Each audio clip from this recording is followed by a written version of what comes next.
Halo teman-teman semua, Assalamualaikum warahmatullahi wabarakatuh. Eh, Halo. Perkenalkan, namaku Muhammad Abizar Ciputra dari jurusan Teknik Pertambangan dan ada temanku. Oke, halo semuanya. Aku Stefania Marita. Aku dari Rekayasa Pertanian. Salam kenal. Salam kenal semuanya.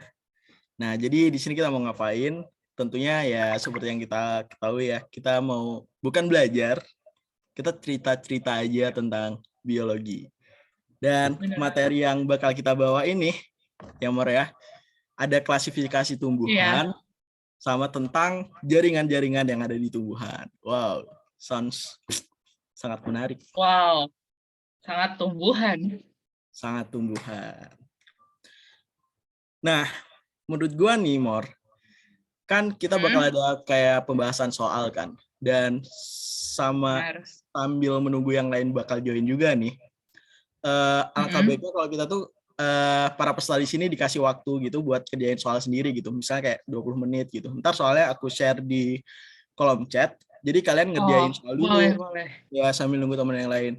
Nah, habis ntar ngerjain soal, waktunya habis, ntar kita lanjut ke pemaparan materi sedikit yang ada di sini nih. Ada Kak Amor dan aku bakal jelasin. Dan ntar di akhir bakal ada pembahasan tentang soalnya itu tadi. Gitu ya, Mor. Iya, benar banget. Oke, jadi bentar. Teman-teman gue share soalnya di kolom chat. Atau Amor bisa nge-sharein nggak yang tadi aku kirim di Oh, chat? bentar.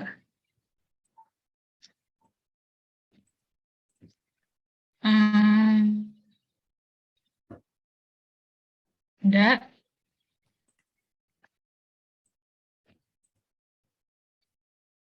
Oke, bener. Yang itu ya, guys. Bisa di-download atau ya gitu deh.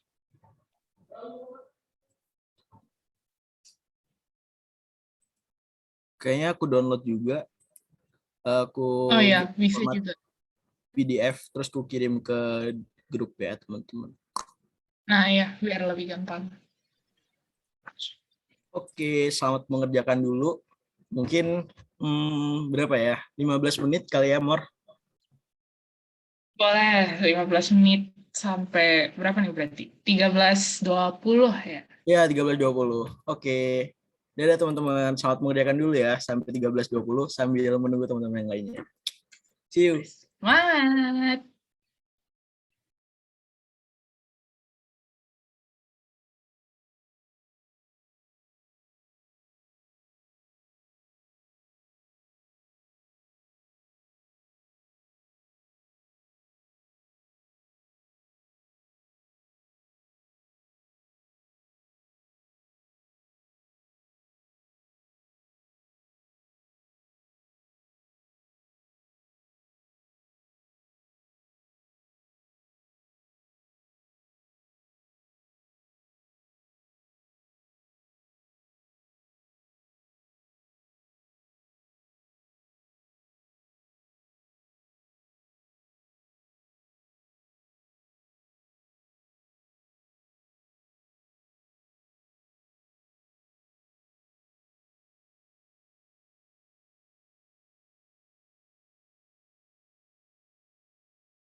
Oke teman-teman, karena udah 19.20 nih, time is up dan ya udah nggak usah ngerjain lagi ya.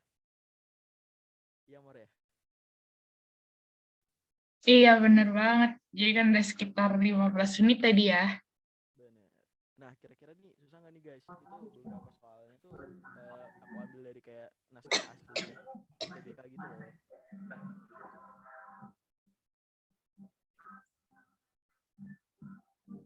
Nah untuk nomor sesi selanjutnya, karena sesuai kayak rundown yang tadi ya, sekarang waktunya buat bentar dulu guys, katanya suaraku kecil.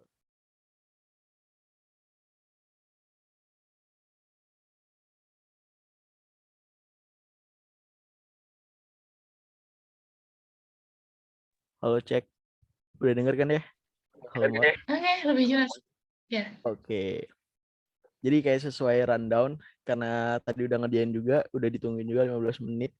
Sekarang waktunya kayak pemaparan nih teman-teman, pemaparan materi dulu sebentar aja sih. Habis pemaparan materi, nanti baru lanjut ke pembahasan soal. Begitu. Oke. Oke, jadi ini gue share ya. Ya, boleh. Kelihatan Amor? Wow. Kelihatan. Oke, ini mangga Amor. Oke, makasih Bijar. Oke, jadi mungkin pertama kita mulai dari klasifikasi tumbuhan dulu kali ya. Jadi kan tumbuhan ini memang sama kayak makhluk hidup lainnya, itu ada klasifikasinya, dikelompokin berdasarkan persamaan dan perbedaannya biar kita gampang mempelajarinya. Nah, jadi tumbuhan itu sendiri merupakan sebuah kingdom atau kerajaan.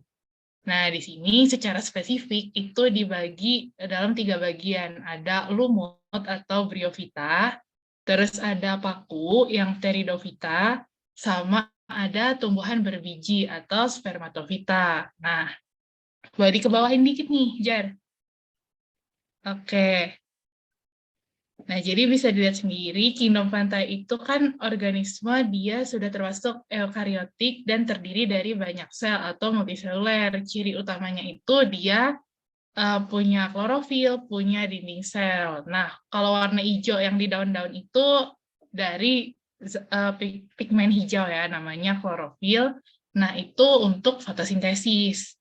Fotosintesis ini buat apa? Untuk menghasilkan cadangan makanan sendiri atau disebut dengan autotrof. Karena kan fotosintesis salah satu hasilnya itu berupa ini ya gula atau karbohidrat. Nah, itu sebagai makanan untuk tumbuhan.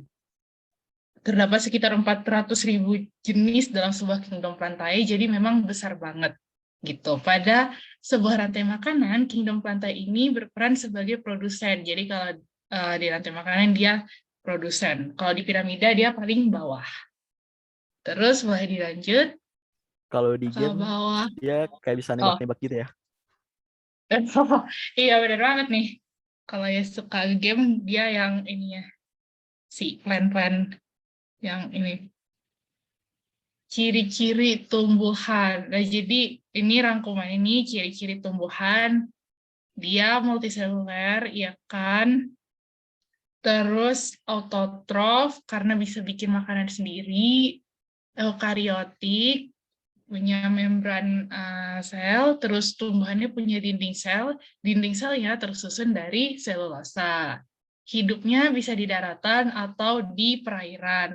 Nah, yang hidup di daratan dan di perairan masing-masing punya cara tersendiri gitu ya untuk beradaptasi dengan kondisi lingkungannya. Misalnya kalau yang di perairan daunnya itu lebih lebar gitu kan supaya airnya lebih cepat nguap biar daunnya nggak cepat busuk. Kalau di daratan yang kering kayak gurun gitu mungkin daunnya itu jadi sangat kecil bahkan dilapisi lilin biar nggak cepat nguap airnya gitu. Jadi nggak kekeringan gitu. Contohnya. Terus kingdom ini memperoleh bahan makanan dengan cara fotosintesis dibantu oleh sinar matahari. Tumbuhan dapat bereproduksi dengan 2 cara, yaitu seksual, itu melalui putik dan benang sari, jadi nanti terjadi pembuahan atau fertilisasi. Atau bisa juga dengan cara aseksual. Nah, aseksual ini sebenarnya dibagi 2 lagi, ada yang alami, ada yang buatan. Kalau yang alami, contohnya kayak di sini lewat tunas, atau bisa juga umbi, pokoknya dia terjadi dengan sendirinya gitu kan, bisa juga lewat rimpang, rizoma itu kayak misalnya jahe gitu-gitu. Terus bisa juga stolon atau geragi. Nah, kalau yang aseksual buatan itu yang butuh bantuan manusia gitu kan. Contohnya kayak cangkok gitu kan. Kan kita harus ini kan, kita harus ngebantu dengan ngilangin kambium terus ngebungkus pakai tanah gitu. Terus bisa juga setek dan lain sebagainya. Gitu. Nah, karena tadi kingdom plantae itu dibagi jadi 3 gitu kan. Yang pertama kita mau lihat lumut. Jadi lumut ini katanya sangat mudah untuk ditemukan di sekitar kita, terutama tempat-tempat yang memiliki kelembapan. Nah, jadi lumut ini memang apa sih, bentuk tumbuhan yang sederhana gitu ya. Kenapa sederhana? Karena kalau diingat lagi, salah satu ciri-ciri lumut itu dia nggak punya akar, batang, dan daun yang sejati. Jadi dia belum sejati, itu kan belum punya pembuluh juga karena memang lumut ini tumbuhan perintis. Salah satu fungsinya itu kan ini ya, melapukan batuan biar jadi tanah gitu kan. Jadi setelah batuan itu lapuk menjadi tanah karena lumut, barulah tanah yang hasil dari pelapukan itu nanti ditumbuhi tanaman lain yang struktur tubuhnya lebih rumit gitu. Lumutnya ada macam-macam, bisa kalian lihat sendiri, ada lumut daun, lumut tanduk, lumut hati. Ini namanya tuh dari ini sih, dari bentuknya. Kalau yang hati agak mirip hati, terus lumut daun sama lumut tanduk. Boleh dilanjut, divisi Pteridophyta atau paku gitu kan, atau nama lainnya juga pakis. Nah, ini dia struktur tubuhnya lebih rumit daripada lumut, karena dia udah punya akar, batang, dan daun sejati. Nah, bisa dibaca susunan daun dari tumbuhan paku itu menyirip, dia kayak bulu gitu kan. Terus dia juga udah punya pembuluh xilem, itu yang buat ngangkut air, sama pembuluh floem, itu yang buat ngangkut hasil fotosintesis. Ingat aja kalau floem kan depannya F gitu kan, sama kayak fotosintesis. Dulu aku belajarnya gitu. Terus tumbuhan paku ini mirip sama lumut ya, dia hidupnya suburnya itu di tempat yang lembab gitu, terus bisa hidup di hampir semua tempat, di batu, di tanah gitu kan, di hutan, di kulit pohon. Nah, bentuknya bervariasi. Jadi paku ini sama kayak lumut juga dinamain sesuai dengan bentuknya gitu. Bisa kalian lihat nih, yang ekor kuda mirip kayak ekor gitu kan, terus yang kawat mirip kayak gulungan kawat gitu. Terus ada paku sejati, dia yang kayak bentuknya kayak daun, sama paku purba karena dia kayak gitu, sederhana gitu bentuk. Wah, dilanjut, scroll dikit ya. Nah, ini tumbuhan yang paling rumit, divisi paling rumit ini ada spermatofita, tumbuhan berbiji. Jadi kenapa namanya tumbuhan berbiji? Karena tumbuhan ini udah menghasilkan biji gitu ya sebagai alat untuk proses perkembangbiakan. Jadi biji, di dalam biji itu kan ada nanti embrio ya, calon tumbuhan baru. Jadi lewat situlah dia berkembang biak. Selain itu, tumbuhan biji memiliki ketinggian dan bentuk yang bervariasi gitu. Hidupnya ada yang di darat, ada yang di air, mengapung di permukaan air gitu kan. Sistem reproduksi tumbuhan berbiji dengan cara penyerbukan dan pembuahan. Nah, tumbuhan berbiji ini dibagi lagi jadi 2. Ada yang bijinya terbuka dan ada yang bijinya tertutup gitu kan.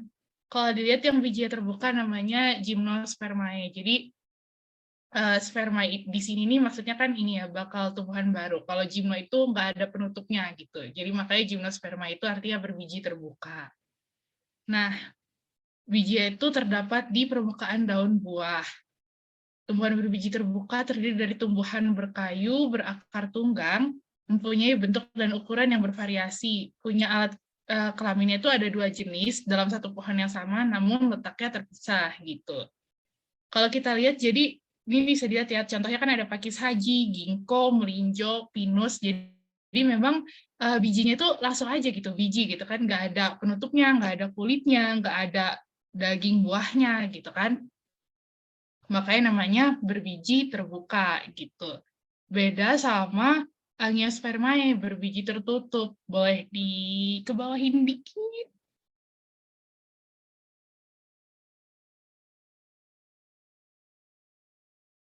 Oke. Nah, masih jelas kan ya suaranya? Hujan soalnya. Jelas. Jadi, oke, thank you. Angiosperma itu bijinya tertutup bisa oleh daun atau buah, serta angiosperma ini punya bunga yang berfungsi sebagai alat untuk proses perkembangbiakan. Jadi, kalau buah yang kita kenal kayak buah mangga gitu-gitu, itu buah itu asalnya dari ovarium. Ovarium itu ada di bunga, makanya tumbuhan berbiji tertutup itu dia punya buah. Kalau tumbuhan berbiji terbuka tadi, dia tuh nggak punya bunga yang sejati, jadi nggak punya buah. Makanya dia nggak punya buah gitu, karena nggak ada yang bisa berkembang menjadi buah. Nah, di angiosperma ini bijinya dia bisa tertutup oleh daun atau buah. Terus tumbuhan berbiji tertutup ini bisa berupa pohon besar, perdu, tumbuhan rambat, dan jenis tumbuhan yang tidak berkayu atau herba. Bentuk daunnya itu umumnya pipih, tapi ya bervariasi gitulah ya. Nah, berdasarkan jumlah keping bijinya, tumbuhan berbiji tertutup dibagi lagi menjadi dua. Ada yang berkeping satu gitu kan, depannya monokotil, itu mono kan artinya satu. Ada juga yang berkeping dua atau dikotil, banyak kan di artinya dua gitu kan. Nah, yang berkeping satu, berkeping dua itu apa sih? Itu kotiledonnya. Jadi, kalau di dalam biji, kotiledon itu merupakan cadangan makanan. Cadangan makanan buat siapa sih? Cadangan makanan buat embrio. Jadi kan kalau putik sama benang sari itu ketemu, itu kan akan terjadi pembuahan. Pembuahan itu menghasilkan zigot, nantinya akan menjadi embrio. Nah, embrio ini dia belum bisa fotosintesis gitu. Jadi masih butuh asupan makanan. Asupan makanannya dari mana? Dari kotiledon gitu. Nanti kalau si biji ini udah berkecambah gitu kan, udah punya daun, baru dia bisa berfotosintesis, bisa menghasilkan makanan sendiri. Tapi sebelum dia bisa gitu kan, menghasilkan makanan sendiri, asupan makanannya itu dari kotiledon. Nah, saat tumbuhan mulai berkecambah, di mana kotil, daun lembaga akan menjadi suatu tempat pertama untuk melakukan fotosintesis, meskipun daun ini tidak mempunyai struktur tubuh yang lengkap. Contoh monokotil ini dia rerumputan, pinang-pinangan, jahe gitu ya, rimpang-rimpangan, jadi kayak jahe, kunyit, lengkuas gitu, itu juga termasuk, pisang, anggrek, dan lain sebagainya. Terus kalau tumbuhan berkeping dua di kotil, ini berarti bijinya terdapat dua daun lembaga atau kotiledon. Ciri umumnya akarnya itu tunggang, terus batangnya itu nggak berbuku-buku atau beruas, dia bercabang, terus batangnya berkambium, makanya lebih keras gitu kan. Terus daunnya memiliki bentuk yang mirip atau menjari dan juga mempunyai tulang daun, serta pada bagian bunga berjumlah 2, 4, 5, atau kelipatannya. Contohnya itu ada kacang hijau, tomat, apel, pir, gitu kan, dan lain sebagainya. Di sini teman-teman juga ada ringkasannya gitu ya, antara dikotil dan monokotil. Kalau monokotil ya kotiledonnya cuma satu, dikotil ada dua gitu, jadi bisa dibelah gitu. Terus akarnya, kalau yang monokotil itu serabut, yang dikotil itu tunggang. Terus monokotil itu penampang ininya, penampang apa sih salurannya itu dia lebih acak gitu ya. Kalau yang dikotil itu dia lebih rapih, tersusun membentuk lingkaran gini. Terus nih bisa dilihat bentuk daunnya, kalau monokotil kebanyakan dia sejajar, kalau dikotil daunnya kebanyakan menjari gitu. Terus bunganya juga monokotil kelipatan 3, terus dikotil dia 4 atau 5 helai mahkota gitu. Oke, boleh di next kayaknya ya. Nah, oke. Kalau tadi kan Oke deh, jadi ya sekian sih kalau untuk klasifikasi tumbuhan. Mungkin dilanjut kali ya sama Abijar. oke. Halo, suara gue denger gak sih? Masuk nggak? Kenapa? Cek suara Oh, masuk. masuk ya. Aman. Aman kan? Bentar. Nah, sekarang lanjut ke materi selanjutnya. Suaranya masih aman nggak?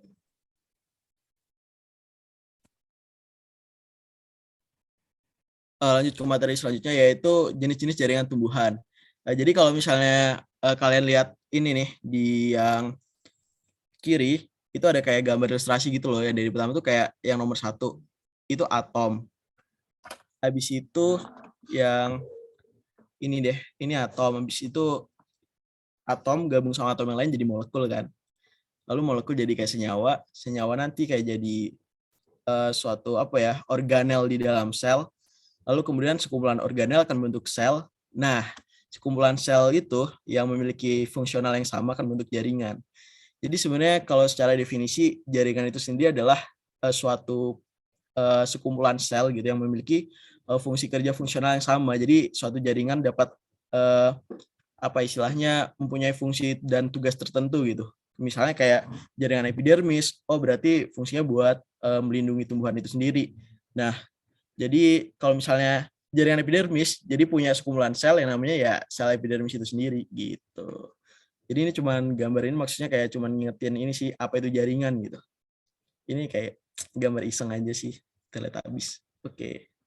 Ini tadi yang udah aku jelasin tentang sel, jaringan, organ, dan sistem organ. Nah, ngomong-ngomongin soal jaringan yang di tumbuhan nih teman-teman, itu kayak dibagi, aku kayaknya off cam dulu karena jaringannya kurang bagus.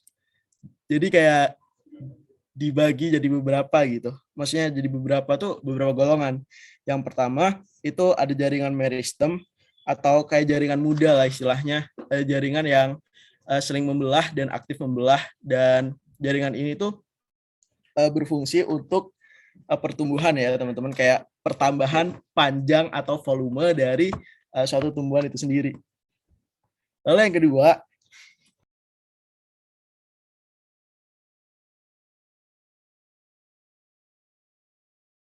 sorry teman-teman kayak ada gangguan. Jadi yang kedua itu ada jaringan dewasa. Nah, jaringan dewasa itu kayak diferensiasi dari jaringan meristem tadi. Kalau jaringan meristemnya udah aktif dan maksudnya kayak nggak melakukan pembelahan lagi, oke, dia berarti jadi jaringan dewasa. Nah, jaringan meristem itu tadi itu dibagi lagi menjadi beberapa nih teman-teman. Ada yang namanya meristem primer, bisa dilihat kayak meristem ini berfungsi untuk pertumbuhan primer. Artinya kayak dia ke atas nambah panjang nih pucuk daunnya, itu gara-gara meristem juga. Akarnya nambah ke bawah nih nambah panjang, itu juga gara-gara meristem juga. Lalu kedua ada meristem sekunder, fungsinya buat apa? Buat tumbuh ke samping. Jadi kayak kalau iklan Haile ya nggak sih, tumbuh ke atas dong nggak ke samping gitu. Tapi kalau tumbuhan ini tumbuhnya dua-duanya ya, ke atas dan ke samping nih. Waduh, keren banget. Ada meristem primer dan meristem sekunder gitu. Lalu yang jaringan selanjutnya, yang tadi kan sekunder, yang jaringan muda. Nah, sekarang jaringan yang dewasa nih teman-teman. Tadi udah dijelasin dia jaringan dewasa tuh kayak jaringan yang tidak mengalami pembelahan lagi. Pokoknya ya intinya kayak udah dewasa lah gitu dari jaringan yang muda tadi. Nah, jaringan dewasa ini itu ada beberapa nih teman-teman, beberapa jenis. Yang pertama itu ada jaringan epidermis. Sesuai namanya ya, kayak epidermis gitu. Di manusia juga ada kayak lapisan epidermis di kulit. Tentunya epidermis ini menjadi jaringan yang paling luar.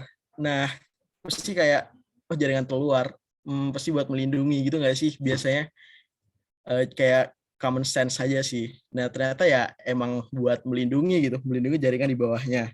Nah, jaringan epidermis ini nih teman-teman, itu kayak punya ciri-ciri tertentu. Yang pertama itu kayak susunan selnya itu rapat banget sehingga nggak ada lagi ruang antar sel. Beda sama jaringan parenkim. Kalau misalnya jaringan parenkim itu terdapat banyak ruang antar sel gitu. Lalu kemudian kalau misalnya buat tumbuhan nih, itu kan yang paling luar ya.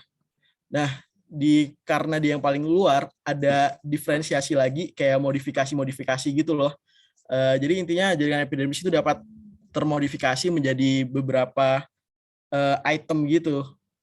Contohnya nih, kayak stomata, trikoma, spina, filamen, sel kipas, sel kersik. Itu merupakan modifikasi dari jaringan epidermis itu sendiri. Stomata itu apa? Kayak mulut daun. Kalau trikoma rambut-rambut. Kalau spina duri. Pokoknya ya insya Allah pada tahu lah ya. Gitu. Lalu kemudian juga karena kembali lagi dia yang paling luar, which is kalau misalnya kita melukai tanaman gitu, keluar getah juga kan luarnya, ya otomatis di jaringan epidermis ini tempat sekresi getah dilakukan gitu. Next, nah gambar ini adalah contoh jaringan epidermis. Ada yang di atas. Bentar, gue mau annotate dulu kayaknya biar lucu. Ya, biar kayak putar gitu. Nah, jadi ini, kok nggak ada? Nah, ini dia. Karena epidermis tadi berfungsi buat melindungi ya. Jadi kalau misalnya ini ada daun, ya oke, berarti di atas dilindungi, di bawah dilindungi. Jadi daun itu jadi full terlindungi gitu loh. Begitu. Lalu kemudian tadi kan udah di-mention ya, kalau misalnya jaringan epidermis itu dapat terdiferensiasi menjadi beberapa item, dan contohnya di sini adalah stomata. Gitu. Lalu kemudian next ke jaringan selanjutnya setelah jaringan epidermis, itu ada jaringan parenkim. Apa sih jaringan parenkim? Jaringan parenkim ini unik nih teman-teman. Jadi di sana itu buat menyimpan sesuatu nih. Apa yang disimpan? Yang disimpan tuh macam-macam nih.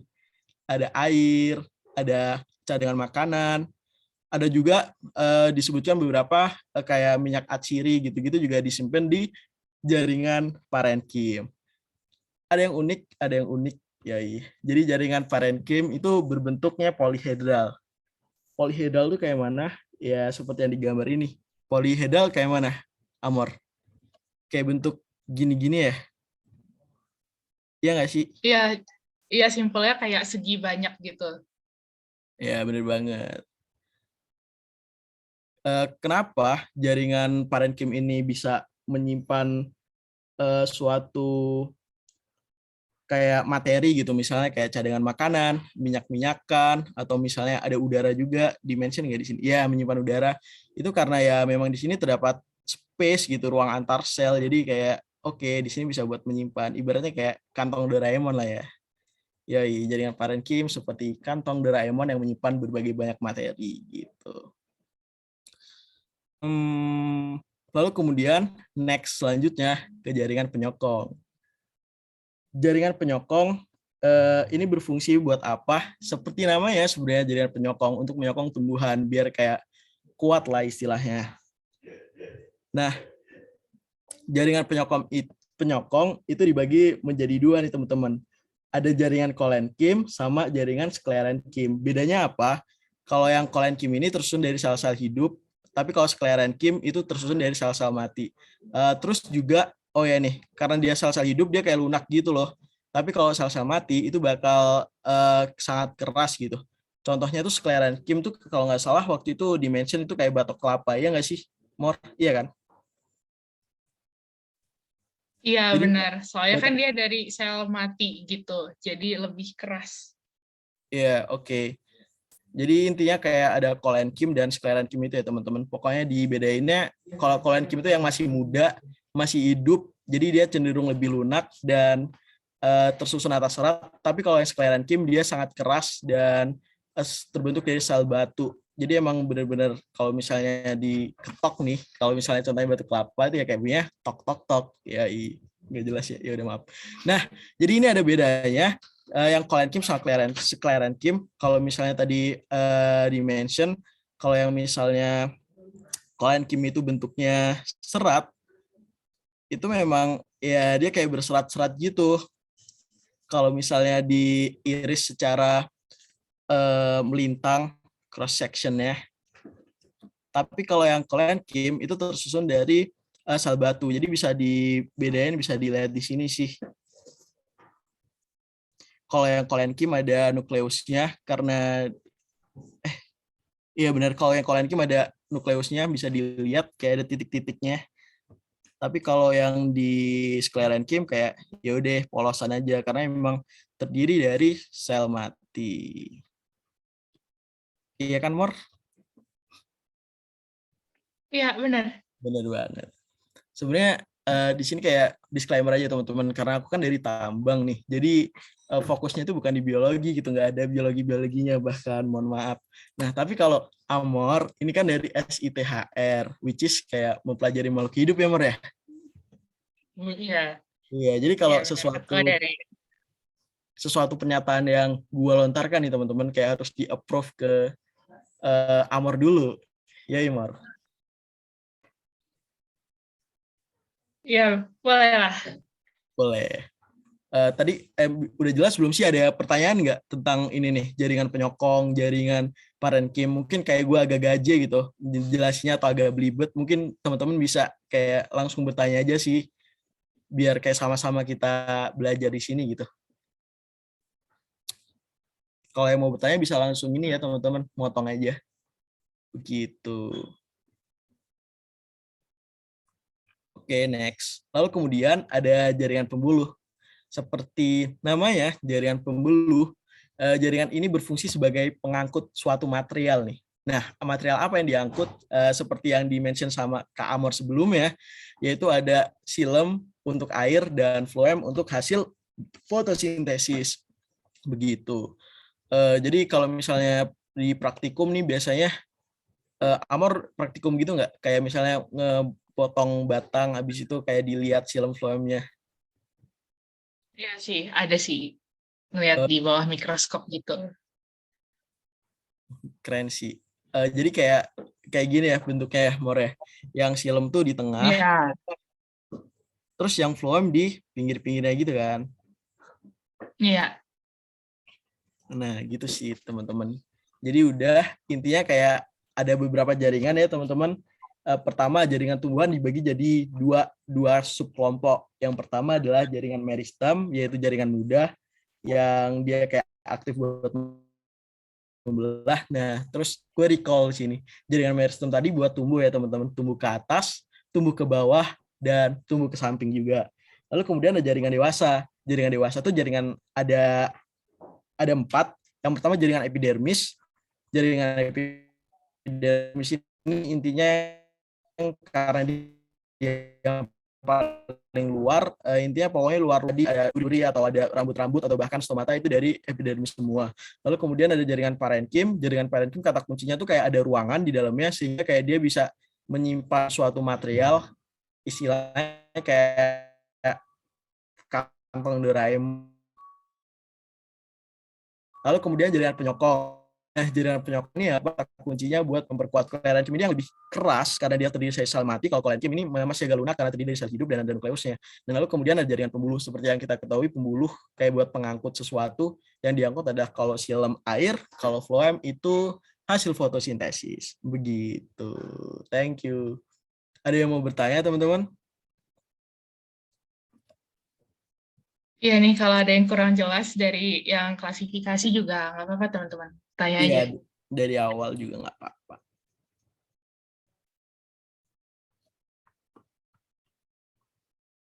Kak, boleh tanya nggak? Boleh. Apa nih?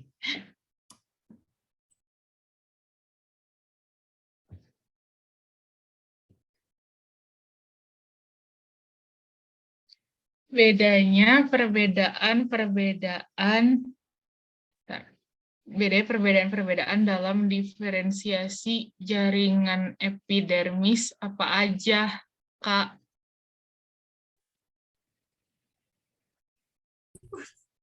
Sebentar, gue mau baca pertanyaan. Bedanya perbedaan dalam diferensiasi jaringan epidermis. FKITB, waduh keren juga ya. Ntar gue cariin materinya dulu ya. Nah, ini kan yang tadi ya, bedanya. Maksudnya bedanya tuh gimana tuh? Maksudnya kayak jaringan epidermis terdiferensiasi dari beberapa item dan bedanya apa? Gimana nih Mor kira-kira? Kalau nangkepnya gimana pertanyaannya?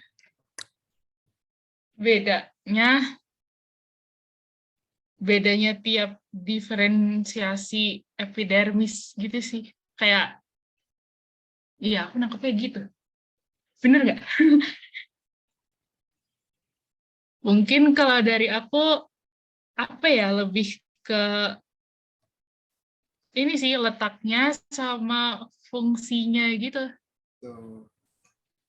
Kalau misalnya nih, ini kan ada modifikasinya gitu ya. Kalau stomata, itu kan dia letaknya di daun gitu kan. Jadi fungsinya tuh sebagai mulut daun. Mulut daun berarti buat pertukaran gas, buat transpirasi. Terus kalau trikoma, ini rambut-rambut, ada letaknya di daun juga. Ini ada granular, kalau di sini kan sama agranular. Granular di sini maksudnya kelenjar, jadi dia kayak menghasilkan eh, minyak gitu. Kadang metabolit sekunder juga. Misalnya apa ya? Kayak eh cendana atau cendana nggak? Cendana itu ini kayu yang harum banget. Kenapa bisa harum? Karena dia punya ini trikoma yang ada menghasilkan minyak yang harum gitu. Terus ada yang agranular. Agranular ini dia non kelenjar, jadi nggak menghasilkan cairan, tapi dia fungsinya untuk ini aja, kayak ya pelindung daun, terus kayak bikin air tuh jadi susah nguap gitu. Spina itu duri, berarti kan dia di batang, itu untuk perlindungan diri.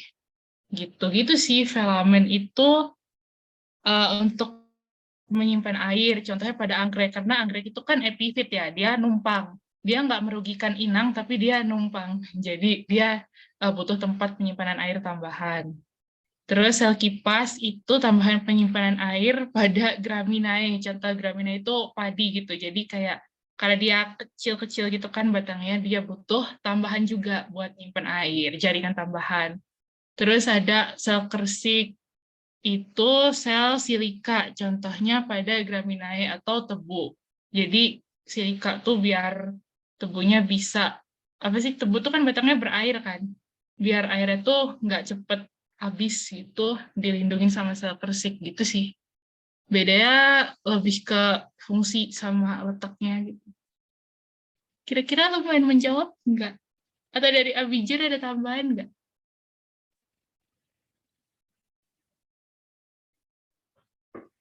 Tadi sih gue paling nambahin yang terakhir ya, sel silika, sel kersik itu emang bener kayak katanya Amor buat memperkuat tubuh dari tumbuhan, contohnya dari tebu, karena kayak kalau di tebu itu kan berair ya buat nyimpen cadangan makannya di batang. Jadi untuk memperkuat ada yang namanya silika, SiO2, yaitu yang berbentuknya bulat, elips, ya emang berbentuk ini, berisi kristal-kristal silika itu tadi, supaya kuat itu tadi sih. Mungkin udah sih cukup ya, bener yang katanya Amor tadi, kalau misalnya modifikasinya di beberapa item itu itemnya sendiri berbeda-beda, maksudnya ya sesuai sama fungsinya itu tadi ya, Amor ya.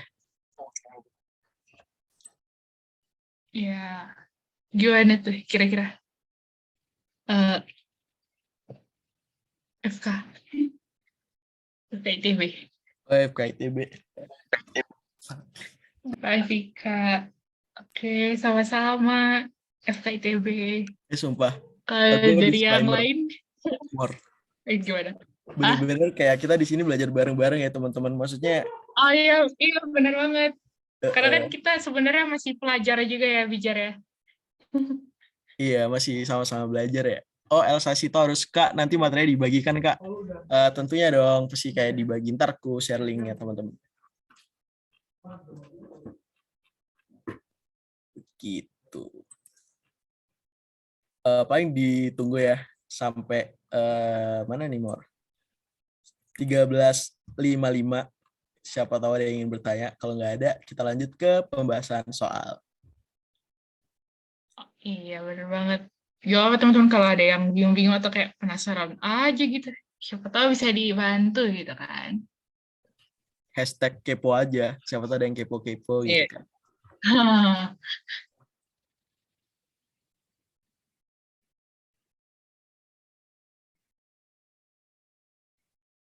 Oke, gue hitung. 10, 9, 8, 7, 6, 5, 4, 3. Ayo dong nanya. 2, 1. Oke, gak ada yang lain lagi. Mungkin itu pemaparan materi dari aku dan Kak Amor. Dan selanjutnya mungkin akan ke pembahasan soal. Oke, gue Wis. salangin dulu share screen. Aduh, gue agak lupa lagi yang mana ya.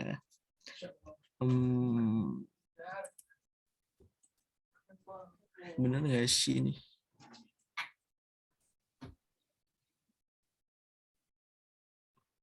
Oh ya, bener banget.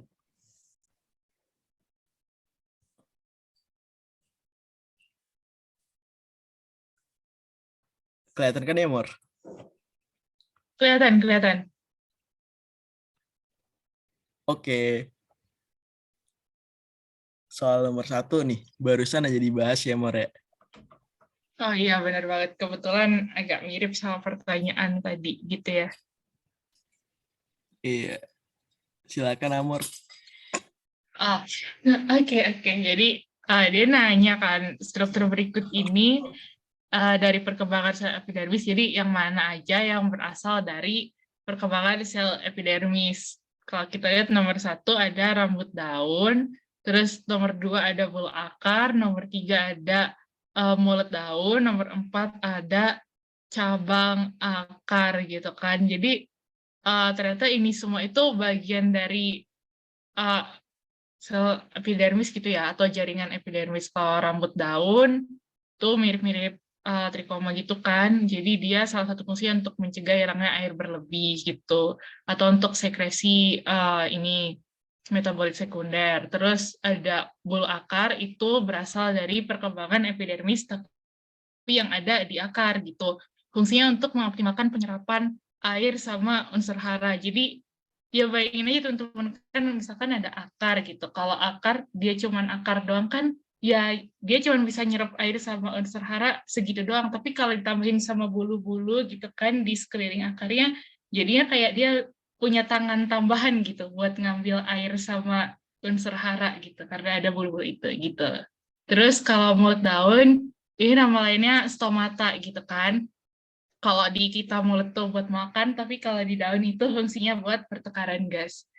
Terus cabang akar itu juga sama untuk mengoptimalkan penyerapan air dan unsur hara. Jadi karena 1, 2, 3, 4 ini semuanya benar gitu kan. Kalau di soal TBK modelan begini berarti jawabannya E, karena semua pernyataan benar. Gitu. Ada yang kurang jelas nggak kira-kira? Kalau udah oke, mungkin mau dilanjut kali ya, Jar.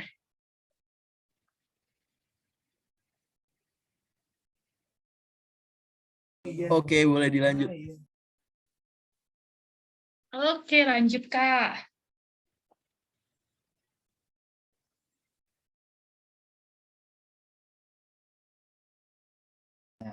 Sebentar, ini Jar? kayak agak ribut ya di sini. Gue kondisikan dulu. Oke.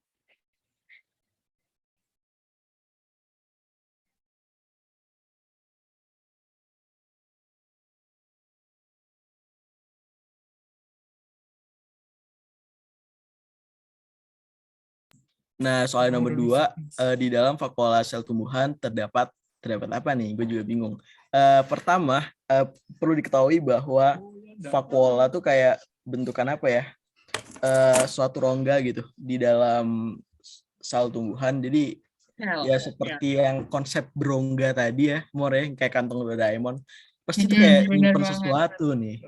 Nah, apa yang disimpan? Kalau disebutkan di literatur sih, vakuola itu biasanya tempat menyimpan zat makanan, kayak misalnya gula dan amilum. Lalu kemudian tempat menyimpan sisa metabolisme seperti tanin, getah, kalsium, oksalat, dan alkaloid. Nah, alkaloid, getah, kalsium, oksalat, dan tanin itu masuk di dalamnya minyak atsiri, yaitu kayak apa ya, istilahnya suatu enzim-enziman gitulah yang dihasilkan dari sisa metabolisme. Oke. Lalu kemudian ada pigmen juga nih guys. Jadi di vakuola itu tempat menyimpan zat warna juga. Sebagian vakuola sel dari tumbuhan itu memiliki pigmen. Nah, contohnya tuh kayak pigmen merah dan biru pada mahkota bunga. Jadi itu istilahnya ada di vakuolanya. Dan yang kromoplas ini gimana nih, Mor? Oke, jadi kalau kromoplas itu dia adalah suatu jenis plastida. Plastida ini komponen lain, ya kan? Organel sel lain. Jadi vakuola. Jadi kan tumbuhan itu punya sel. Sel itu kan terdiri dari organel, ya kan? Vakuola itu adalah salah satu organel sel. Plastida itu juga salah satu organel sel yang lain gitu. Nah, plastida ini fungsinya mirip sama vakuola buat nyimpen-nyimpen gitu. Tapi plastida ini namanya berbeda-beda tergantung jenis bahan yang disimpan. Kalau vakuola kan ya udah namanya vakuola gitu kan. Mau dia di vakuola bisa nyimpen banyak gitu kan. Cadangan makanan bisa, pigmen bisa, minyak atsiri bisa gitu kan. Nah, kalau plastida itu dia cuma bisa nyimpen kayak satu jenis gitu. Satu plastida cuma bisa nyimpen suatu jenis bahan gitu. Nah, kalau kromoplas itu merupakan plastida yang di dalamnya terdapat pigmen warna merah. Kalau plastida yang paling terkenal itu namanya kloroplas. Pasti udah pernah dengar lah ya kloroplas. Kenapa terkenal? Karena dia nyimpen pigmen hijau atau klorofil yang dipakai waktu fotosintesis. Tapi selain kromoplas, kloroplas itu macam-macam. Ada juga misalnya leukoplas gitu kan, ada amiloplas itu untuk nyimpen amilum gitu. Itu dia macam-macam. Bedanya, kalau beda utamanya sih bagi aku kayak gitu, vakuola ini dia satu vakuola bisa nyimpen macam-macam, sementara plastida itu dia satu plastida cuma bisa nyimpen satu macam bahan. Jadi kalau untuk kromoplas ini plastida yang di dalamnya ada pigmen berwarna merah. Ini biasanya sih terdapat pada ini buah-buahan yang warnanya kemerahan gitu kan. Karena pigmen merah ini kan kayak misalnya merah oranye gitu ya, karoten gitu-gitu. Misalnya ada di buah tomat gitu-gitu lah, pokoknya yang merah gitu kira-kira. Apakah lumayan jelas atau gimana? Ada yang bikin bingung nggak? Atau udah oke, Kak? Jelas banget, Kak. Oke. Oke, berarti aku lagi kali ya. Oke deh. Terus di nomor 3 katanya bagian buah mangga yang biasa dimakan itu merupakan perkembangan dari lapisan mana gitu kan. Nah, jadi di klasifikasi tadi aku udah jelasin dikit ya kalau nih buah mangga ini kan salah satu contoh dari tumbuhan Angiospermae atau tumbuhan yang berbiji tertutup. Kenapa namanya biji tertutup? Karena biji itu tertutup, ya kan? Tertutup oleh apa? Ya tertutup oleh oleh buah gitu. Jadi buah itu mungkin kalau buat makhluk hidup lain kan, buat manusia gitu atau buat binatang itu tuh makanan gitu kan untuk memenuhi kebutuhan hidup. Tapi kalau buat tumbuhan sendiri sebenarnya fungsi buah itu selain sebagai cadangan makanan itu sebagai pelindung dari biji gitu. Nah, jadi kalau buah mangga itu biasanya kan warnanya antara kehijauan atau oranye gitu ya dari luar. Nah, jadi kulit paling luar yang dikupas yang nggak bisa kita makan gitu, itu namanya eksokarpium. Jadi atau eksokarp. Jadi udah kelihatan lah depannya kan kayak X gitu kan. Pokoknya dia kulit paling luar, itu yang dikupas. Nah, kalau daging buahnya itulah yang biasa kita makan ya kan, yang warnanya kuning ke oranye gitu, rasanya manis gitu kan. Nah, itu namanya mesokarpium. Kenapa dia manis? Karena ada gulanya, jelas ya kan. Kenapa coba punya gula? Karena itu cadangan makanan buat embrio yang ada di dalam biji. Nah, kalau dari mesokarpium, bagian paling dalam itu adalah endokarpium. Kalau di mangga itu, mungkin orang sering bilang batunya buah mangga gitu ya. Jadi, kalau misalnya kita gigit kita semangat banget nih makan mangga gitu kan, kita gigit-gigit mangga terus kayak ketemu bagian yang kayak pas digigit keras gitu terus kayak berserat-serat. Nah, itulah endokarpium karena dia memang melindungi embrio gitu.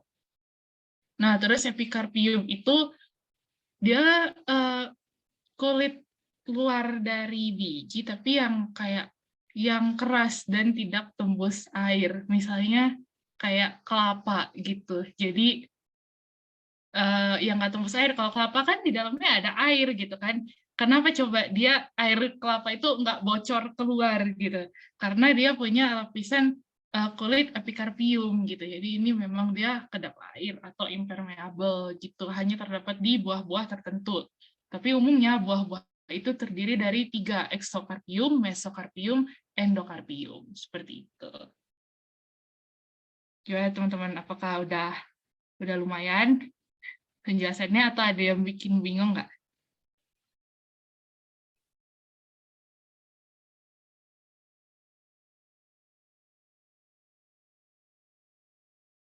Oke, jelas Kak. Thank you, Puput. Boleh nih kalau gitu jadi lanjut. Jadi jenis kulit luar ada berapa, Kak? Kulit luar tuh ada sebenarnya macem-macem sih, Kak. Kalau di kuliah tuh banyak gitu, aku juga agak lupa. Tapi eh, kalau yang paling umum sih kulit luar itu ya eksokarpium aja sih. Tuh. Jadi umumnya tuh 3, kalau yang paling luar itu eksokarpium, terus yang bisa dimakan itu meso, ya kan, kayak di tengah gitu kan, middle, mesokarpium, terus yang paling dekat sama biji itu endo paling dalam gitu, endokarpium, gitu sih umumnya. Kalau epikarpium ini agak kurang umum memang, gitu.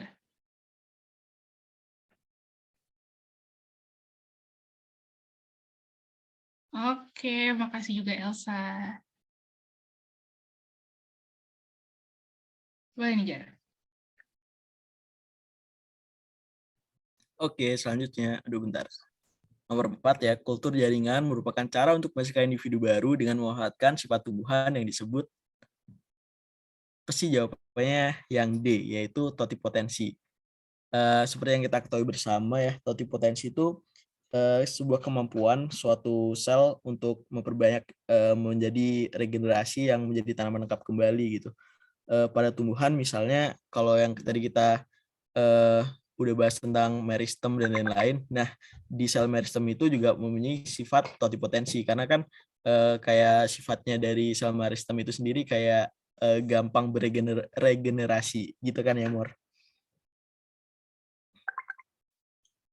Iya, benar banget. Gitu. Kalau yang zigotik kayaknya enggak ya, karena kalau misalnya zigotik kan hasil pembuahan, sedangkan kultur jaringan kan tidak ada fertilisasi ya, terus pasti nggak mungkin. Lalu kalau embrionik, ya karena misalnya nggak ada zigot, ya dia juga nggak ada sifat, nggak ada istilahnya fase embrionik gitu. Kalau meristematik, emang benar kalau misalnya eh, ada suatu jaringan atau mungkin sel juga yang meristem, yang sel aktif membelah, tapi itu bukan kayak sifat tumbuhan nggak sih? Itu lebih kayak ke nama dari suatu sel atau jaringan yang emang dia aktif untuk membelah. Saat dia bertotipotensi juga menggunakan sel atau jaringan tersebut, tapi itu bukan termasuk ke sifat tumbuhan. Jadi yang C itu kayak salah gitu ya. Yang E, apoptosis, sel juga. Karena kalau misalnya dari definisi dia kayak membuang atau mematikan sel, sedangkan kalau misalnya kultur jaringan, kita nih kayak mau membentuk individu gitu loh. Kita justru kayak apa ya, membutuhkan organel-organel lain, membutuhkan kayak eh, item-item lain dari tumbuhan yang mau kita kumpulin gitu. Alih-alih bukan kita buang. Jadi jawaban yang memungkinkan adalah yang D, totipotensi. Begitu.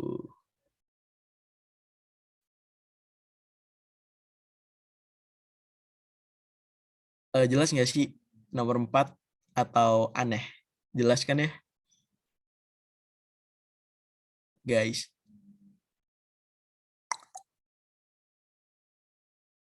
Oke, mungkin next kali ya, more. Oh, boleh. Oke. Oke. Kalau gitu, next. Ini ada soal. Katanya kambium pembuluh pada... Ah, makasih, Oke. Kambium pembuluh pada batang dikotil akan berkembang menjadi floem sekunder dan xilem sekunder.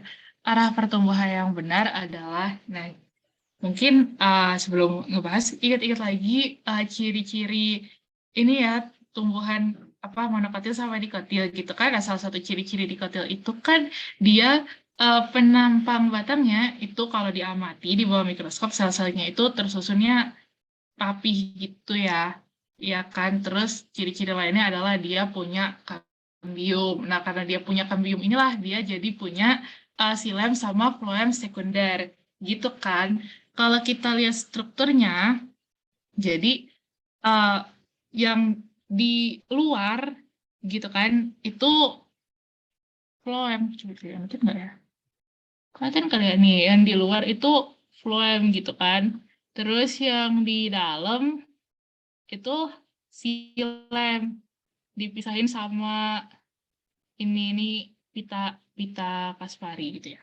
Nah, jadi yang di luar itu floem, yang di dalam itu xilem, ya kan? Sehingga ketika ada floem dan xilem sekunder gitu kan, ya itu yang floem akan berkembang ke arah luar, sementara yang xilem sekunder itu akan berkembang ke arah dalam karena mengikuti xilem dan floem primer yang sudah tersusun di selnya. Kira-kira gitu. Uh, udah lumayan jelas belum, teman-teman?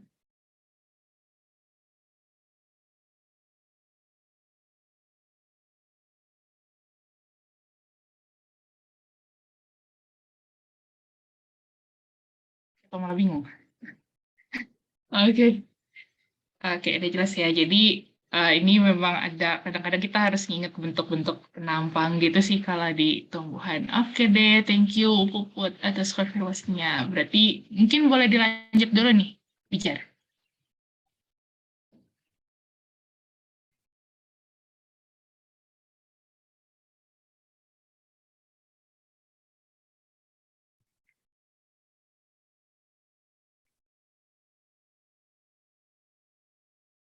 Halo.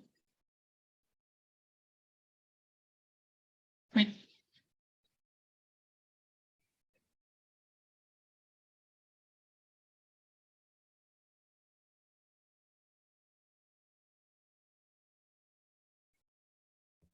Oke, halo, sebentar.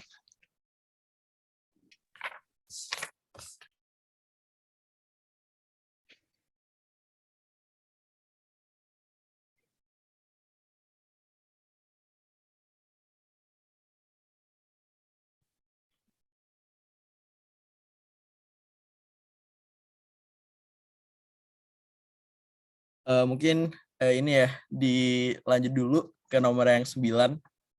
Halo Mor, boleh kan? Boleh dong. Ya. Boleh.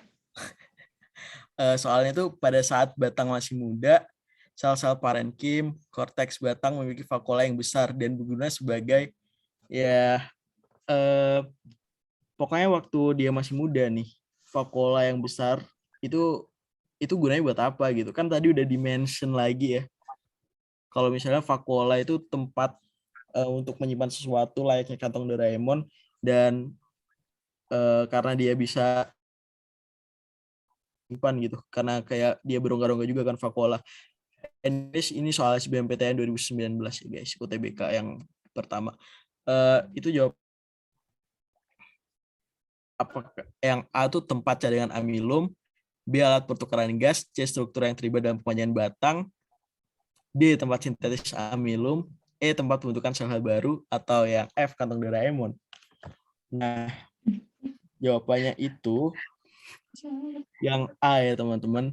Karena tadi udah dijelaskan juga kalau misalnya vakuola itu tempat buat cadangan makanan, lalu kemudian kayak tempat menyimpan hasil sisa metabolisme berupa enzim-enzim dan lain sebagainya, menyimpan pigmen, minyak atsiri juga gitu. Kalau misalnya yang pertukaran gas, enggak. Ini kayak lebih ke stomata nggak sih alat pertukaran gas. Lalu struktur yang terlibat dalam pemajangan batang, enggak juga. Ini jaringan meristem kan. Tempat pembentukan sel baru enggak juga. Tempat sintesis amilum, enggak juga. Tempat sintesis amilum itu ada di jaringan bunga karang. Setelah gue baca-baca tadi. Jadi berdasarkan ini gitu yang memungkinkan gitu dan yang paling ya mendekati benar adalah tempat cadangan amilum. Pokoknya inget-inget vakuola tadi, kuncinya ini ada di vakuola, istilahnya kayak berongga gitu, bisa menyimpan cadangan makanan berupa amilum. Itu sih. Lalu kemudian yang selanjutnya nih, yang nomor 8, sel tumbuhan yang tidak terspesialisasi dan berfungsi sebagai tempat metabolisme sintesis dan penyimpanan adalah agak bingung kan ya. Jaringan apa kalau misalnya kayak inisial parenkim, kolenkim, sklerenkim, atau pembuluh tapis atau kambium. Kuncinya ada yang berfungsi sebagai tempat metabolisme dan penyimpanan ya guys. Mana sih? Aduh, bentar. Oke, tempat penyimpanan.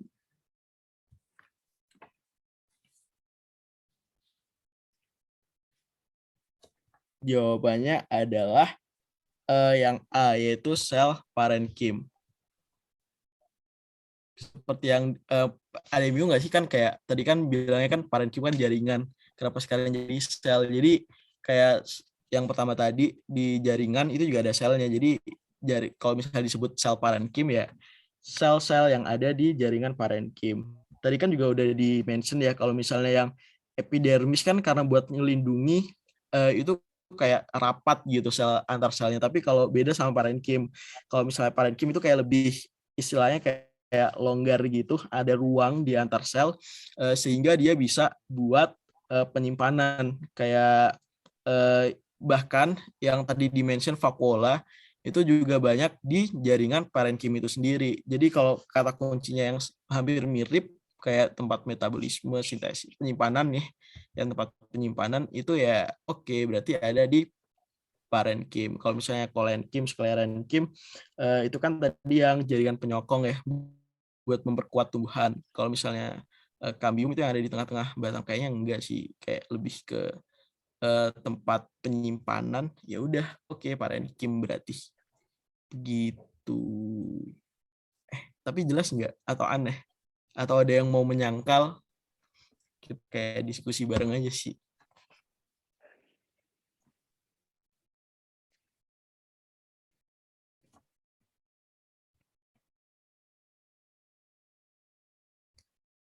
Oke. Ini udah ya. Aduh, jawabannya kayak kita kuningin aja biar nggak bingung. Kuning. Kuning tak. Oh, ini nomor 10 belum ya? Bentar. Sel-sel jaringan penyusun akar yang dindingnya sering mengalami penebalan. Sel-sel jaringan penyusun akar. Waduh, apa nih? Bingung gue. Bentar.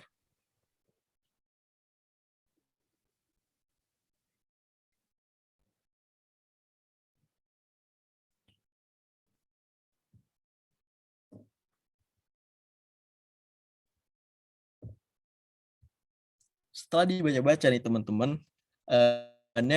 kalau empulur bukan ya. Empulur tuh setelah di dalam batang kan. Iya, Mor. Iya, benar. Empul itu di batang, terus tapi pertanyaannya akar. Jadi kalau kalian kayak itu, ini udah langsung tereliminasi gitu kira-kira. Iya, ini cara eliminasinya gimana? Nggak ada yang bisa dicoret ya. Oh, nggak ada. Ya udah, nggak usah. Kalau epidermis itu ya emang sih ada yang di ujung-ujung. Tapi sebenarnya epidermis nggak mengalami penebalan ya sih. Karena kan dia kayak terus berkembang gitu. Harusnya kayak nggak mengalami penebalan gitu. Ya, epidermis tuh dia mengalaminya biasanya modifikasi, misalnya kayak yang tadi jadi rambut-rambut akar gitu, tapi dia nggak menebal. Kalau perisikel gimana nih? Vertical Agak susah juga ya. itu juga bukan, karena yang menebal itu ini, dia yang menebal tuh endodermis. Jadi Dermis. iya, kalau kalian pernah dengar ini apa apa sih bahasa Indonesia? Tet, Kasparian tuh, oh Pita Kaspari. Iya, jadi dia tuh kalau menebal itu penebalan dari endodermis ini nanti sel-sel yang menebal itu dia bakal nyambung gitu kan, ngebentuk pita Kaspari di akar gitu. Makanya transport air itu kan ada yang simplas, ada yang apoplas karena eh, di akar ini ada pita Kasparinya gitu.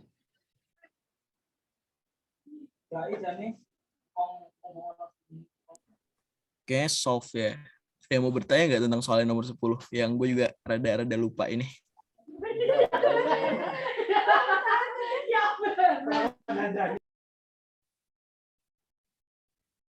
Atau mungkin udah jelas dan mau di next?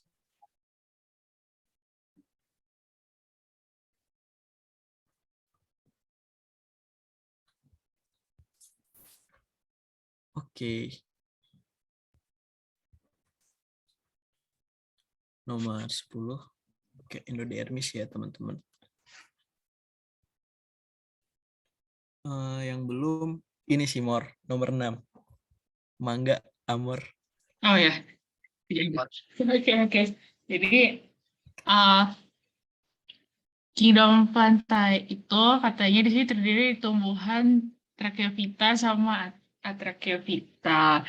Ini ini sebenarnya nyambungnya ke yang tentang klasifikasi tadi. Jadi uh, Tracheo itu secara etimologi dia artinya pembuluh gitu kan. Jadi Tracheophyta itu tumbuhan yang berpembuluh ya kan. Berarti kan seperti tumbuhan berbiji, spermatofita sama paku ya, Pteridophyta.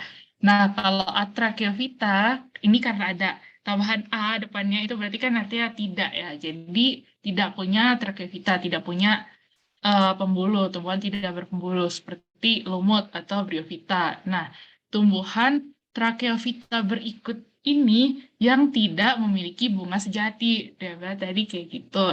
Nah, berarti kan ingat-ingat lagi nih, kalau tumbuhan Tracheophyta itu kan dibagi uh, dibagi lagi ya, dibagi menjadi paku sama tumbuhan berbiji. Ya kan? Nah, tumbuhan berbiji dibagi dua lagi. Ada yang bijinya terbuka, ada yang bijinya tertutup gitu kan. Kalau tumbuhan dia nggak punya bunga sejati, itu berarti tumbuhan yang bijinya terbuka. Jadi nggak ada penutupnya. Kenapa? Karena eh, bagian dari bunga itulah yang nantinya bakal berkembang jadi buah yang nutupin biji kan gitu. Jadi kalau dia nggak punya bunga, bijinya nggak ada penutupnya. Nah kalau gitu berarti kan kita nyari tumbuhan yang berbiji terbuka gitu kan, atau gymnospermae yang nggak punya bunga sejati gitu kan. Nah, yang mana gitu. Jadi kadang-kadang kalau tentang tumbuhan itu kita kadang-kadang harus bersinggungan dengan kayak nama-nama Latin gitu ya. Iya bener kak. Di sini ada 5 kan pilihannya. Kalau Mangifera indica itu mangga gitu. Mangga udah jelas lah ya. Bijinya tertutup ya kan, ditutupin sama daging buah mangga gitu kan. Kalau Pinus mercusi itu pinus gitu kan. Jadi mungkin kita nggak pernah ngelihat pinus secara langsung, tapi kalau di gambar-gambar ya entah di TV atau kayak gambar-gambar dibungkus kayak karbol atau apa buat ngepel lantai kelihatan lah ya kayak bentuk biji pinus gitu kan, nggak ada penutupnya, nggak ada buahnya, ya kan, bijinya tidak tertutup alias terbuka, berarti B inilah jawabannya, gitu. Nah, kalau carica papaya, kelihatan ya, ini kan udah ada papayanya ini buah papaya. Jadi jelas saya kalau papaya kan bijinya ada di dalam buah gitu kan, berarti berbiji tertutup. Nah, Jasminium sambak ya mungkin kurang familiar kali ya ini ya, tapi bisa diterka lah ya kan, ada kata jasminnya. Mungkin kita nggak pernah ngelihat biji atau buah dari bunga melati, tapi kan udah jelas kan bunga melati itu punya bunga gitu kan, punya bunga yang sejati. Jadi berarti ini juga termasuk ke dalam Angiospermae. Nah, kalau Artocarpus heterophyllus ini yang mungkin paling tidak familiar ya, itu buah nangka. Nah, jelas juga kalau buah nangka itu kan ini ya bijinya tertutup oleh buah, berarti tumbuhan berbiji tertutup atau Angiospermae. Jadi jawaban yang paling benar itu B gitu. Ya, nih, teman-teman. Udah oke atau kayak semakin bingung? Makin bingung atau makin oke nih? Ayo dong teman-teman, reaction. Boleh juga tanya-tanya kan ya, Mor? Iya, kalau mau nanya lagi kayak jadi penasaran kan. Ya boleh aja. Boleh banget.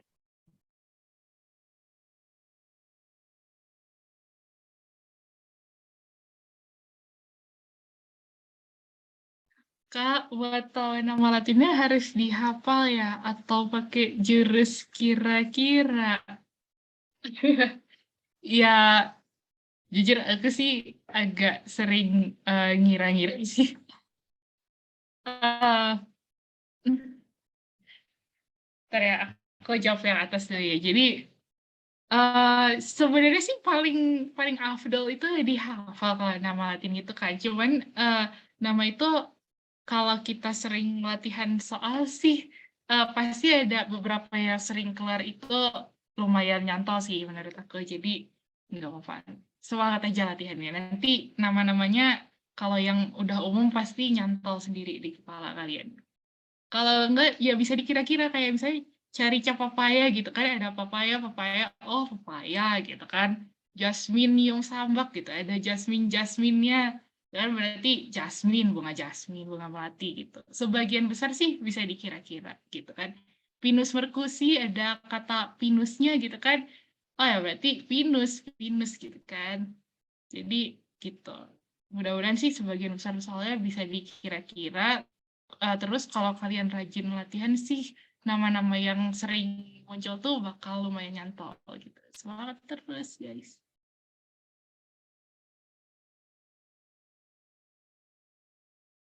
Sumber belajar bio yang gampang dimengerti apa ya? Oh, kalau dari Abijar ada rekomendasi nggak, Jar? Kalau aku sih biasanya yang gratis ya. Kalau aku belajarnya dari ini sih soal-soal yang ada di bersebaran di Twitter dulu. Di Twitter gitu loh. Kalau dulu aku tuh kayak ini waktu mau TBK itu ya, buat akun gitu loh yang isinya tuh kayak tentang UTBK gitu. Jadi aku dapat soal-soal dari situ gitu sih. Jadi aku belajarnya langsung drilling ke soal-soal gitu, Kalau kamu gimana? Oh iya. Aku juga, aku lumayan mirip sih. Jadi kalau aku tuh uh, kayak bikin, sebenarnya aku juga anak internet gitu. Jadi kayak nyari-nyari di internet gitu. Terus aku tuh juga suka latihan soal gitu kan. Jadi aku nyari apa sih tryout gratisan gitu. Jadi biasanya aku belajarnya dari ngerjain tryout gratisan gitu. Jadi kan kayak kalau udah ngerjain tryout itu ada pembahasannya kan gitu. Jadi kayak aku belajar dari pembahasan tryout gitu. Tapi tryoutnya yang gratisan biar kayak gak bokeh gitu sih kalau aku dulu. Jadi kayak karena lebih ngerti kalau langsung ngerjain soal gitu kalau aku. Kalau sumber belajar kalau yang lebih teori-teori gitu mungkin lihat apa ya kayak website-website yang ini ya yang buat belajar gitu kayak aku sering nemu pembahasan-pembahasan soal dari kayak semacam Zenius gitu-gitu kan itu juga aku juga suka pakai sih dulu soalnya kayak lumayan mudah dimengerti menurut aku mungkin bisa ngebantu kalian juga. Oke, mungkin ya teman-teman bisa dilanjut atau ada yang mau nanya lagi? Sama-sama aja. Bentar, tadi ada Sama mau pertanyaan tanya Dimas. lagi. Maaf, maaf. Maaf ya. Eh, Kak, sorry, UKT Bang. di ITB mahal kakak. Gimana tuh, Jar?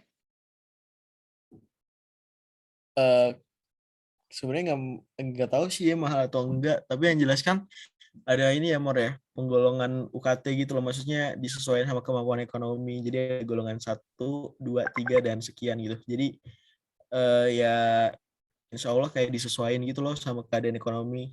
Pun kalau misalnya udah dapet nih di misalnya oh si A dapat UKT-nya 5 juta. Nah, tapi kok masih pengen banding lagi gitu, masih pengen nurunin lagi, ada mekanismenya kok ya Mor ya. Jadi insya Allah kalau soal biaya sih dulu ada statement dari rektor sebelumnya anak ITB nggak pernah dikeluarin dari ITB gara-gara masalah nggak bisa bayar uang perkuliahan gitu. Jadi tenang aja sih teman-teman, masuk aja dulu deh pokoknya, temenin kita di sini ya. Bener banget. Iya, jadi ITB itu udah mengusahakan kayak disesuaikan dengan kemampuan orang tua juga, gitu kan, kemampuan bayar juga. Tapi kalaupun memang kayak ternyata masih keberatan UKT-nya itu ada mekanismenya gitu loh buat kita dapat keringanan gitu, entah itu UKT diturunin atau bisa dicicil dan lain sebagainya gitu. Itu dari ITB sendiri. Jadi kayak ada jalannya gitulah untuk meringankan UKT kalau memang keberatan gitu sih. Gitu. Terus tadi makasih Kak sama-sama Dimas. Boleh dijelasin ulang nggak yang struktur batang tumbuhan? Masih bingung letak endodermis sama kambium. Mungkin nanti, atau Abijir mau ini, mau Bentar, jelasin? halo, denger sih suara gue? Ya, suaranya kedengeran. Oke. Mungkin gue cariin gambar dulu ya Mor, terus kayak kita bareng-bareng Ya, menjelaskan. benar-benar. Bentar.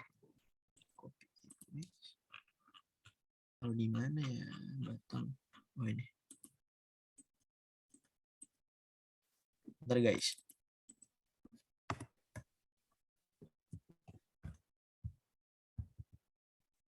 Agak lama ya.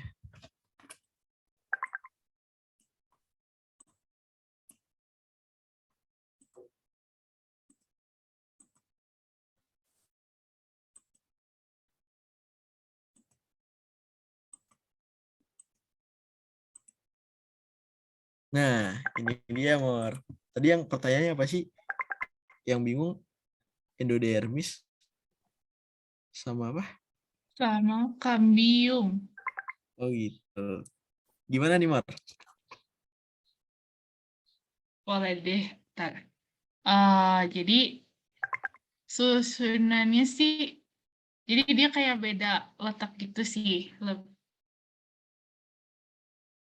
Jadi dia kayak lebih ke beda letak gitu kan kalau penampang dari selnya itu kan kayak gini ya teman-teman kalau dia dibelah apa ini dah namanya melintang. Lintang. Nah kalau dia dibelah melintang gitu kan, jadi dari luar itu pastinya sel paling luar ya epidermis, terus ada korteks, terus endodermis, terus masuk lagi ke dalam perisikel, gitu kan. Terus ada phloem, baru dia ada kambium. Jadi nih, kambium itu letaknya di antara phloem sama xilem. Bentar ya, saya anotet. Nah, nih ini kan phloem. Ya kan. Terus katanya ini xilem, ya kan. Phloem yang di luar, xilem yang di dalam. Nah, jadi kambiumnya itu di sini gitu. Kenapa coba di antara phloem sama xilem? Karena kambium ini kan dia bisa berkembang jadi phloem sama xilem sekunder tadi. Kalau kalian ingat, nah gitu. Jadi ini kan ada phloem, ya kan? Nanti kalau kambium ini berkembang jadi phloem sekunder, berarti dia berkembangnya ke arah luar, ya kan? Kalau kambium itu, berkembang jadi xilem sekunder, kayak pertanyaan tadi gitu kan, berarti dia berkembang ke arah dalam gitu. Jadi intinya kalau kambium itu letaknya di antara phloem dan xilem gitu. Kalau endodermis dia setelah korteks. Gitu kira-kira. Lumayan gimana kira-kira ini? Siapa nih? Puput.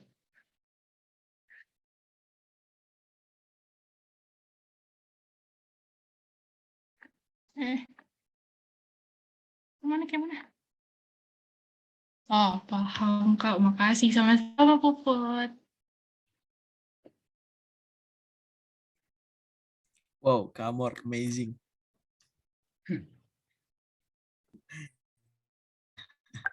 Mungkin kayak next pembahasan soal kali ya, Mor. Tadi kayak nih Oh ya, ada satu jadi yang belum. sampai Nomor 7 yang belum tadi. mm-mm. Oke, bentar ya guys.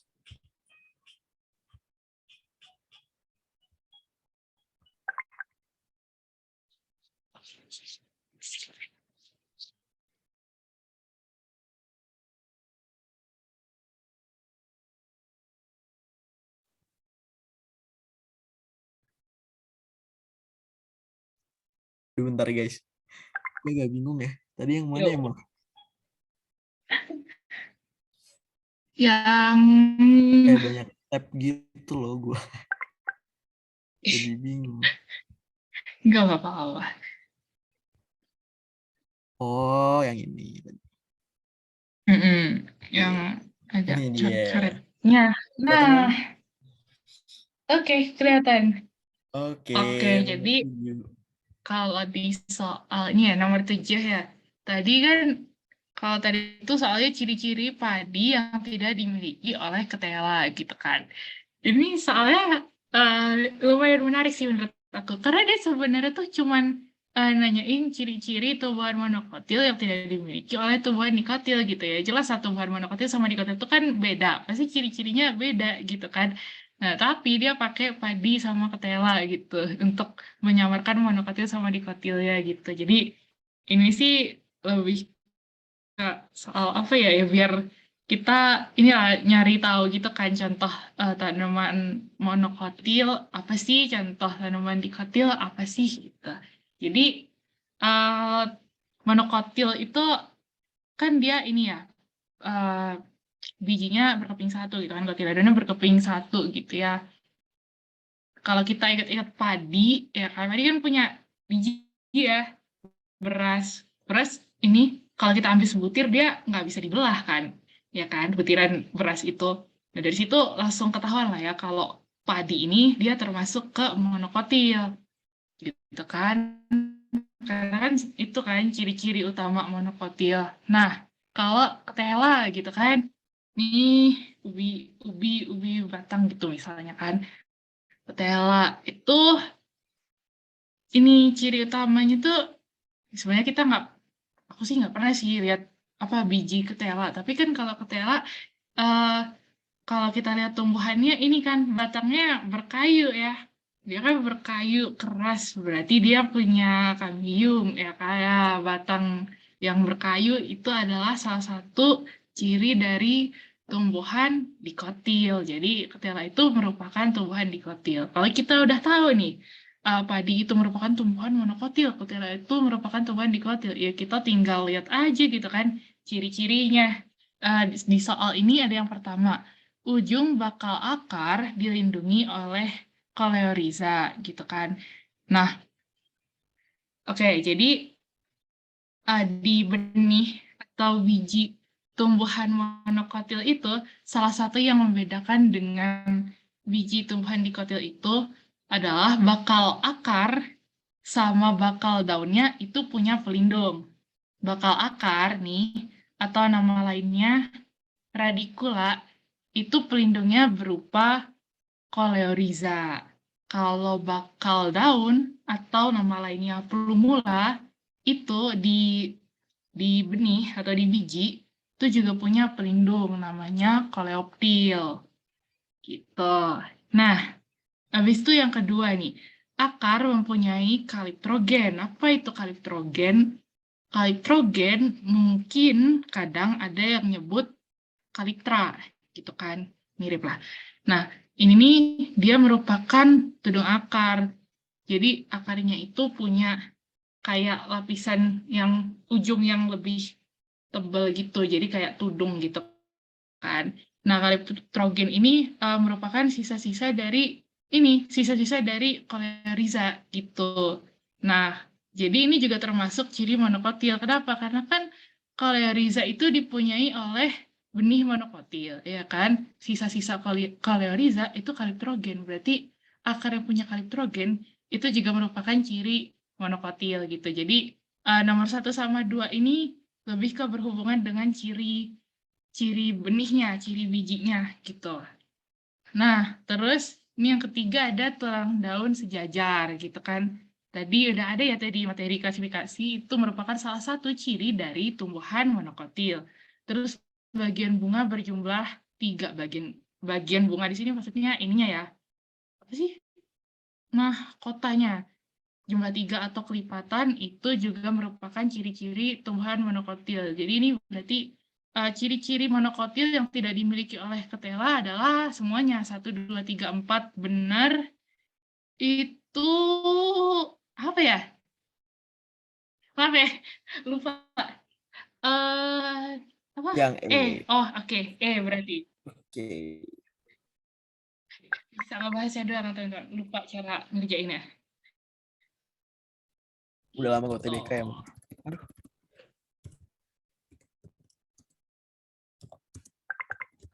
Oke, udah selesai semua nggak sih pembahasannya? Iya. Yeay. Yeay, thank you semuanya. Nah, karena kayak kita udah ngerjain soal tadi di awal, habis itu kayak pembahasan materi sedikit, habis itu udah pembahasan juga, sebenarnya kayak sesinya tuh udah habis nih teman-teman. Tapi misalnya ada yang nanya-nanya nih tentang misalnya yang belum jelas lagi, atau mungkin nanya random juga, nggak apa-apa sih, dipersilakan. Mungkin terakhir nih ada yang mau nanya gitu.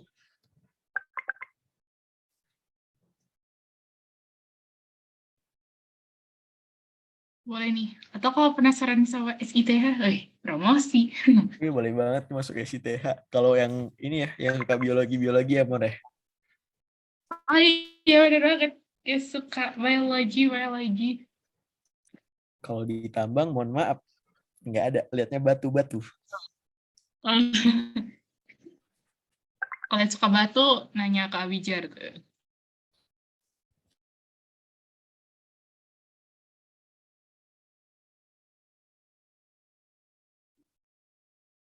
Atau kalau dari tadi ada yang tiba-tiba kepikiran kayak jadi ada yang bingung gitu materinya juga boleh banget.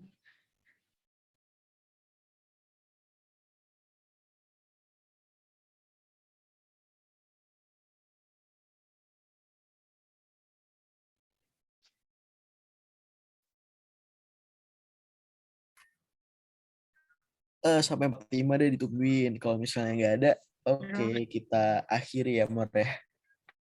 Amor. Iya. Oh, anyways guys, kayak kita berdua dari Lampung loh. Oh ya bener, aku juga dari Lampung. Teman-teman dari mana nih?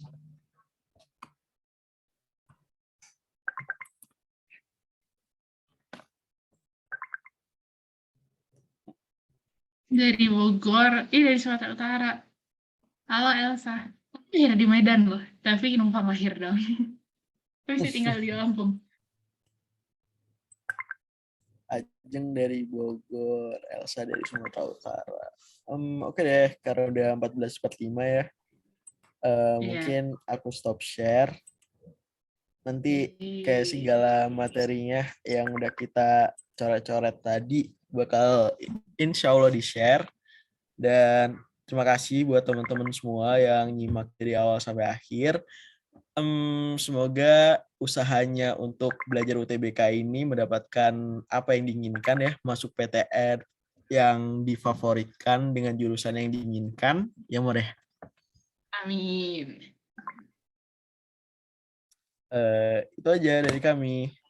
Mohon maaf apabila mungkin ada kekurangan, ada yang miss karena Kak Amor dan aku sama-sama belajar. Itu aja. Benar banget. Bye-bye teman-teman. Selamat siang Iya, semuanya. yang semuanya makasih banget ya teman-teman.